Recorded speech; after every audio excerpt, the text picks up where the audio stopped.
Tuition fee হচ্ছে ৮,০০০ euro. তো আমি ৮,০০০ ইউরো আমি ইউনিভার্সিটিকে দিছি, টিকিট কাটছে, আমি চলে গেছি। ভালো কথা। তো সামনের বছর আমাকে আবার টিউশন ফি দিতে হবে, কিন্তু সামনের বছর টিউশন ফি দেওয়ার জন্য তোমাকে কাজ করতে হবে। তাহলে ৮,০০০ ইউরো তো এত সহজ না। তো কাজকর্ম পাই নাই, ১ বছর পড়াশোনা করছি, পরের বছর টিউশন ফির টাইম আসছে, ইলিগাল হয়ে গেছিলাম, তাই আইসা পড়ছি। আর যারা ভাইয়েরা আছে তাদের অবস্থা খুব শোচনীয়। তারা এরকম আছে ডাস্টবিন থেকে খাবার খায়, আমার দেখা ভাই, মানে খুব অবস্থা খারাপ বাঙালিদের। হ্যাঁ, আপনার রাস্তায় ঘুমাচ্ছে, ঘুমানোর জন্য মানে ভাড়া দিতে পারতেছে না। গ্রিসে গ্রিসে গ্রিস। গ্রিসে আমি থাকতাম অ্যাথেন্সে, ক্যাপিটালে। আমি অ্যাথেন্সে থাকতাম। তো খুব অবস্থা খারাপ। আর মেন কথা হচ্ছে যারা গ্রিসের মানে কেমনে বলে আর কি, গ্রিসের ম্যাক্সিমাম লোকরা হচ্ছে মনে করেন ওদের কোনো ধর্ম হয় না, ওরা কিন্তু খ্রিস্টান, ওরা হচ্ছে নাস্তিক, নিজের মতো চলাফেরা করে। গে টাইপের মানুষ ওখানে অনেক বেশি। আমি নিজে ভুক্তভোগী। আমি একটা রেস্টুরেন্টে কাজ করতাম, আমার রেস্টুরেন্টের নাম ছিল তাপিস তাবান। আমি ওখানে 7 দিন কাজ করেছি, ভালো কাজ করেছি। আমার বেতন ছিল আপনার ১,০০০ ইউরো, মানে বাংলা টাকায় কনভার্ট করলে ১,৪৪,০০০ টাকা, মানে ৪৫,০০০ টাকা। তো ভালো কাজ করি, তো উনি কাজের মাঝখানে আমাকে ব্যাড টাচ করতো। আমি তো ওখানে কাজ করতে আসছি, আমি তো এখানে এইসব করতে আসি নাই। তো 1 দিন 2 দিন 3 দিন আমি সহ্য করছি। 4 নাম্বার দিন আমি ওনার সাথে ঝগড়া করছি যে না, আপনি আমাকে যেরকম টাইপের ভাবতেছেন আমি ওরকম টাইপের না। তো অনেক সমস্যা, প্রচুর সমস্যা। আপনার সাথে কি আপনার বন্ধু-বান্ধব বা আপনি কি একাই গেছিলেন, আপনার সাথে কোন ফ্রেন্ড গেছে? না, আমার সাথে আমি একাই গেছি, তবে ওখানে যাওয়ার পর অনেক ফ্রেন্ড হয়েছে। তাদের অবস্থা কি? তাদের অবস্থাও খারাপ। তারা মনে করেন যে কোনোভাবে মানে চলতেছে, কোনোভাবে মনে করেন পলায় টলে আছে, ইলিগাল ভাবে আছে, এভাবে থেকে তো লাভ নেই। খুব অবস্থা খারাপ। মনে করেন 5 টাকা ঘন্টায়, 5 ইউরো ঘন্টায় কাজ করে, 2 ইউরো ঘন্টায় কাজ করে, কোনো কারণে সারাদিন কাজ করে 20 ইউরো, 15 ইউরো। কি হয় এগুলাতে? কিছু হয় না, কিছু হয় না এগুলাতে। কি হবে? আপনার ঘর ভাড়ায় কয় বেলার খাবার হয়? আপনি 20 ইউরো দিয়ে আপনার শুধু খাবার খরচ হবে, আপনার ঘর ভাড়া কে দিবে? ঘর ভাড়া 300 ইউরো লাগবে একটা সিট প্রতি মাসে। এটা তো সম্ভব না, ঠিক না? খুব অবস্থা খারাপ। আচ্ছা, আপনি মানে কত সালে গিয়েছেন? আমি গিয়েছিলাম আপনার 2025 সালের জানুয়ারিতে। আপনি যাওয়ার পরে অবস্থাটা কি পেয়েছিলেন? হ্যাঁ। যে মানে যাওয়ার না, আমি যখন গিয়েছি তখন তো আমি সাথে টাকা নিয়ে গিয়েছি, আমি সাথে 3,000 ইউরো নিয়ে গিয়েছি আমার নিজের চলাফেরার জন্য। তখন আমি মানে মাস্টভাবে চলাফেরা করছি। তো যখন আমার টাকা ফুরায় গেছে তখন তো আমার কাজের দরকার। তো আমি যখন কাজের জন্য গিয়ে দেখি না, কাজ খুব ডিফিকাল্ট। স্টুডেন্টদের কি কাজ করার স্টুডেন্টদের তো কোনো কাজই নাই।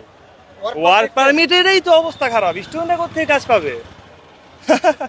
ওয়ার্ক পারমিটে খাবার খাইতে পারে না, আপনার রাস্তায় এইখানে ওইখানে শুয়ে থাকে। মানুষ তো মনে করে ইউরোপে থাকে।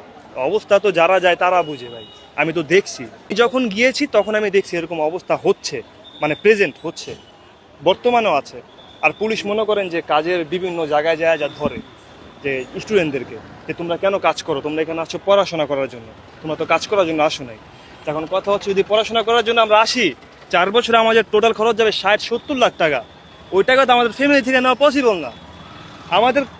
আমাদের চিন্তাটা কি থাকে, প্রথম বছরের টিউশন ফিটা আমরা বাসা থেকে নেব, তারপর আমরা কাজ করে বাকি ইয়ারের টিউশন ফিগুলো আমরা দিব। যদি কাজই আমরা না পাই, কীভাবে পড়াশোনা চালাবো? ঠিক না? বাস্তবতা খুব কঠিন। আমি যদি কেউ বাংলাদেশ থেকে যেতে চায় তাহলে টাকা নিয়ে যেতে হবে। বড় মানে এক কথা আছে না, মানে অনেক বড় লোকের ছেলে হতে হবে, যার মনে করেন কোটি কোটি টাকা। তাহলে তার সেন্স থাকবে কি, যদি আমার টাকা খরচ যায় আমি পরবর্তীতে উঠাইতে পারবো। বাট যারা মনে করেন যে চিন্তা করে যে আমি একবার যাই, গেলেই আমার হয়ে যাবে, না ভাই, কখনোই না, গেলেই কখনো হয় না। এটা ভুল কথা। অনেকে বলে তুমি খালি যাও, গেলেই চাকরি, না ভাই। আপনি কত সেমিস্টার শেষ করে আসলেন? আমি 1 ইয়ার শেষ করছি, 2 সেমিস্টার কমপ্লিট করছি। একবারে চলে আসছে? হ্যাঁ, আমি একবারে শেষ চলে আসছি। না না, যাবো না, আমার টিউশন ফি দিতে হবে। তো টিউশন ফি না দিলে তো আমি ইলিগাল। টিউশন ফি কোথা থেকে পাবো আমি?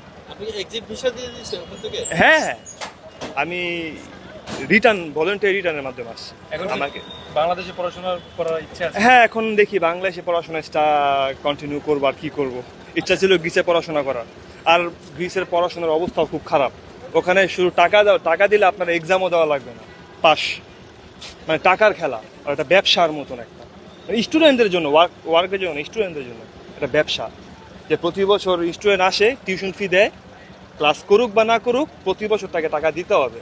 আর ইউনিভার্সিটিগুলোর ফোকাস থাকে এগুলা যে ছাত্রগুলোকে যাতে টাকা হাতায় নেওয়া, ওরা মরে যাক, ওরা রাস্তায় পড়ে থাকুক, don't care, university don't care. সরকারের পক্ষ থেকে কোনো নো নো আরে নো সরকার তারা বলে তুমি চলে যাও, তুমি আসছো কেন, তোমার টাকা না থাকলে তুমি এখানে আসছো কেন? এখানে আসতে হলে তোমার অনেক, তোমার কোটিপতি ছেলে হতে হবে। তুমি গ্রিসে আসছো পড়াশোনা করার জন্য আসছো, তুমি কাজ কেন করবা? আমার টোটাল খরচ হচ্ছে 18 লাখ টাকা, বেশি খরচ হয় নাই, কারণ আমি কোনো থার্ড পার্টি নেই, ধরি নাই। আমি নিজে টিউশন ফি দিছি ইউনিভার্সিটিতে, ওরা আমাকে ভিসা দিছে, আমি টিকিট কাটছি, আমি গেছি। আমার 18 লাখ টাকার মধ্যে আমার সব কিছু হয়ে গেছে। আর মনে করেন যদি এই 18 লাখ টাকার ভিতরে আমার বাংলাদেশে থাকতো, আমি একটা বিজনেস করতে পারতাম, আমার সময়গুলো থাকতো। আমার এই যে 1 বছর 2 মাস আমার সময় আমার জীবন থেকে চলে গেল, আমি সময়টা লস করলাম, প্লাস লস প্রজেক্ট, কিছুই নেই। এর চেয়ে ভালো যদি আমি এখানে কোনো ব্যবসা করতাম, অনেক ভালো কিছু আমি করতে পারতাম। চেষ্টা করেন নাই যে গ্রেসে যেহেতু অবস্থা খারাপ ছিল সেখান থেকে অন্য কান্ট্রিতে ঢোকার কোনো ট্রাই? কান্ট্রিতে যাওয়ার জন্য আপনাকে গেম দিতে হবে, আর গেম দেওয়ার জন্য আপনাকে আরো 7,000 ইউরো দিতে হবে। আর 7,000 ইউরো সিস্টেমটা হচ্ছে বিভিন্ন দালাল থাকে, ওরা হচ্ছে আপনাকে ডাঙ্কি পথে নিয়ে যাবে। কিন্তু এখানে কথা আছে, আপনি 7,000 ইউরো দিলে যে আপনি শিওর যেতে পারবেন এমন কোনো কথা নাই। অনেক আছে মাঝ পথে যে আটকে আছে, বর্ডার আটকে আছে, এখন ইটালি ঢুকতে পারে নাই। অনেকে ইটালি যায়, অনেকে ফ্রান্স যায়। হ্যাঁ, মানে নদী পথে নাকি? না না নদী পথে না, আপনার টিকিট করেই যাবে, কিন্তু টাকা দিতে হবে আরো 7,000 8,000 ইউরো, মানে আপনার 12-13 লাখ টাকা। তাও আপনার সিউরিটি নাই, ওটি ইলিগাল। আপনার ওখানে যে অ্যাসাইলাম মারবে, ওখানে যে অ্যাসাইলাম মারবে, যে ওই অ্যাসাইলাম কি মানে আপনার পলিটিক্যাল অ্যাসাইলাম তো বুঝিনি, পলিটিক্যাল অ্যাসাইলাম, তাও শিওর হয় না যে অ্যাসাইলাম অ্যাকসেপ্ট করে কিনা।